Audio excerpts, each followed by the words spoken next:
قصتنا بتبدأ سنة 1988 لما ولد عنده قوة روحية عمل انفجار دمر طوكيو بالكامل وبدأ الحرب العالمية التالتة. بنروح لكندا، كان قاعد بيشرب في حانة شعبية وفجأة واحد من صحابه جه يقول له انهم لو واحد من عصابة منافسة قاموا طالعين يشوفوا الموضوع ده مع بعض. طلعوا يحارب، المعركة ولعت والعصابات بتضرب في بعضها زي المجانين، وشفنا واحدة من أجمد فتيات الأنمي. بعدين القصة راحت لراجل مصاب بيجر عيل شكله غريب قوي في الشارع والشرطة وراه بالكلاب البوليسية. الراجل ضرب الكلاب بالنار بس وقع على الأرض بسبب جروحه، وهو بيموت قال للعيل الصغير اجري وما تستسلمش. العيل لما شاف الراجل بيموت بدأ يصرخ وبدأ يدمر المباني اللي حواليه بقوته الروحية. بنرجع تاني لمعركة العصابات. تيتسو خلى واحد من المنافسين يخبط بالعربية وبعدين ضربه بمطرقة على دماغه. تيتسو خبط في العيل الغريب ده وفجأة انفجار، الاتنين عاشوا بس تيتسو واصحابه اتخطفوا. كانيدا كان مصدوم من الطفل الصغير ده. الجيش وصل والعيل الغريب حاول يهرب بس طفل تاني غريب ظهر في كرسي طاير وقالت له احنا ما نقدرش نبقى بره، لازم ترجع معانا في الطيارة. وساعتها العيل استسلم والعيال كلهم اتقبض عليهم. تيتسو اتخطف من الجيش وكانيدا وعصابته تم استجوابهم من البوليس. البوليس قال لهم اتصلوا بأمهاتكم وروحوا.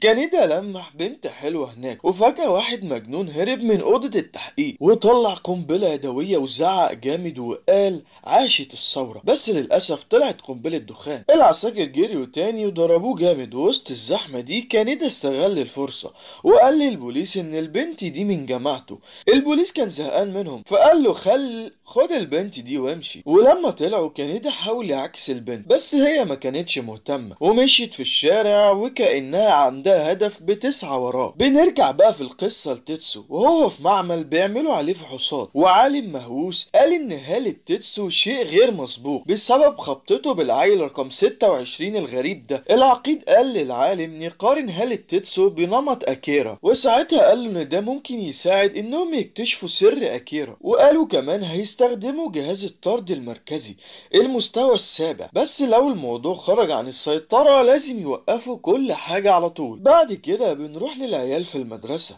والمدرب بتاعهم ضربهم على ايدهم فمشوا زعلانين وجوبهم وجعاهم. بنت جات لهم بتسأل على تيتسو فقالوا لها ان الجيش خده فزعلت ومشيت. تيتسو هرب ولقى البنت وقال لها لازم يهربوا سوا، فقرروا يسرقوا موتوسيكل كانيدا وحاولوا يجروا بس الموتوسيكل عطل بيهم. والأسوأ إن عصابة الكلون ظهرت وضربوا حبيبة تيتسو وفعلا مسكوه وكانوا هيفجروا موتوسيكل كانيدا، بس كانيدا وصل في الوقت المناسب وركل واحد منهم والموتوسيكل اتكسر. فتيتسو على طول بكل شهامة ونخوة ضرب اللي ضرب حبيبته لحد ما قربوا من الموت. لو كانيدا قال له في الآخر كفاية يا عم. تيتسو اتعصب جامد وقال لكانيدا سيبني أنا زهقت من إنك تعاملني زي ما أكون على طول فاشل. وبدأ يحس بصداع ويهلوس ويسمع أكيرا أكيرا أكيرا في دماغه مرة واحدة. الألم مع الوقت بدأ يزيد وبدأ يصرخ، والجيش في الآخر لقاه وهدوه بحقنة وخطفوه تاني. العيال التانيين كانوا قاعدين في وسط البلد وفجأة انفجار هز مبنى قريب. كانيدا شاف البنت اللي قابلها ساعة ما كان عند البوليس بتهرب مع راجل والشرطة وراهم. نزلوا تحت في الأنفاق بس الشرطة لحقتها، حاولت تضرب نار على الشرطي بس اتزنقت وكانيدا خبط واحد من البوليس وزقه في المية فالبنت اتضربت التاني وهربوا سوا. بنروح لتيتسو اللي بيصحى من كابوس فظيع وهو بيصرخ باسم كانيدا وكسر الازاز اللي فوق بقوته الروحية. بنت صغيرة تانية بتبقى رقم 25 كانت شايفة نفس الكابوس ده وقالت للعقيد ان اكيرا رجعت في الحلم وطوكيو كلها تتدمر بسبب ولد. وهناك العالم قال ان دي مش احلام عادية، دي توقعات. فراحوا على خزان كبير تحت الارض والبنت اللي اسمها كاي خدت كانيدا على مكان سر. اصحابها شكوا فيه لانه كان بيسمع كلامهم، قال لهم ان تيتسو صاحب عمره وهو قلقان عليه جامد وعشان كده قرروا ان كانيدا ممكن ينفعهم. بنروح لاجتماع لمسؤولين بيتكلموا عن النشطاء وقرروا يمولوا التجارب على الرقم 25. وبنرجع لتيتسو وهو بيعيش مع هلاوسه الغريبة، ولما موظفين المستشفى قربوا منه ودمرهم في الممر. كانيدا وجماعته كانوا بيتسحلوا في المجاري عشان يدخلوا منشأة حكومية، بس الحارس شافهم وطلب تعزيزات على طول. كاي الشجاعة ضربت موتوسيكل طاير بس سلاحها وقع في المية، وكانيدا سرق موتوسيكل طاير وجري ورا كاي. وبعدين عرفوا مكان تيتسو من الراديو. تيتسو كان بيدمر الأدوار العليا في المنشأة، والجنود كلهم مش قادرين يوقفوه. بعدين وصل للأطفال الغرباء دول وبقى يشوف من خلال أوهامهم، فضربوه في الحيطة. وكانيدا وكاي وصلوا.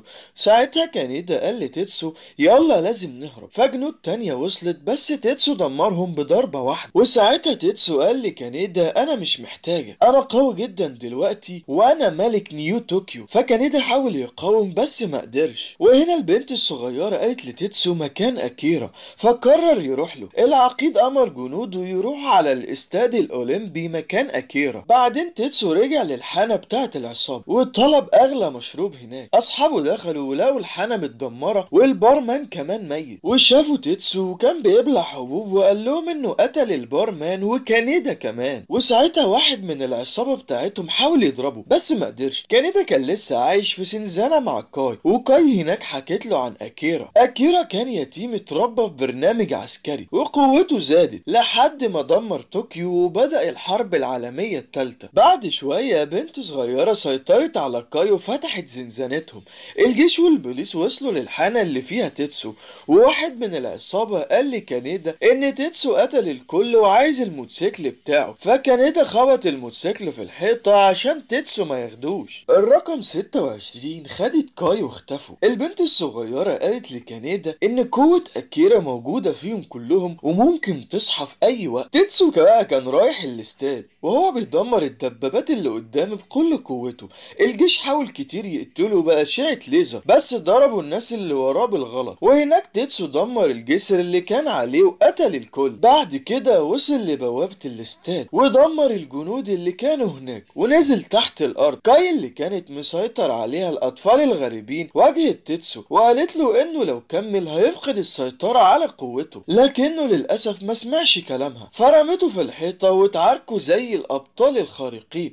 لكن في النهاية تيتسو هو اللي هزمها. بعد كده تيتسو قدر إنه يفتح كبسولة أكيرا لكن لقى فيها أعضاء جسم بس. العقيد قال له إن أكيرا مات من الثمانينات وهما بيحتفظوا بأعضائه للأبحاث. كانيدا أخيرا وصل بالموتوسيكل واتكلم مع تيتسو شوية قبل ما يتخانقوا. كانيدا ضرب تيتسو بمسدس ليزر ورماه من على التل. وهنا العقيد ضرب تيتسو بمدفع فضائي، فقام تيتسو طار للفضاء ورمى المحطة الفضائية في الشمس، وده خلى كانيدا وجماعته يعيشوا. حبيبة تيتسو وصلت الاستاد لكن خافت من قوته الجديد. العالم قال للعقيد ان الدواء اللي بيوقف قوة تيتسو بدأ يخلص، فالعقيد حاول يرجع تيتسو للمعمل لكن تيتسو ساعتها رفض وضربه. بعد كده كانيدا حاول يتصرف فحاول يضرب تيتسو بالليزر ويهرب بالموتوسيكل، لكن تيتسو مسكه وضرب. الأطفال الغريبين جمعوا أعضاء أكيرا وتيتسو للأسف فقد السيطرة وبدأ يتحول زي الوحش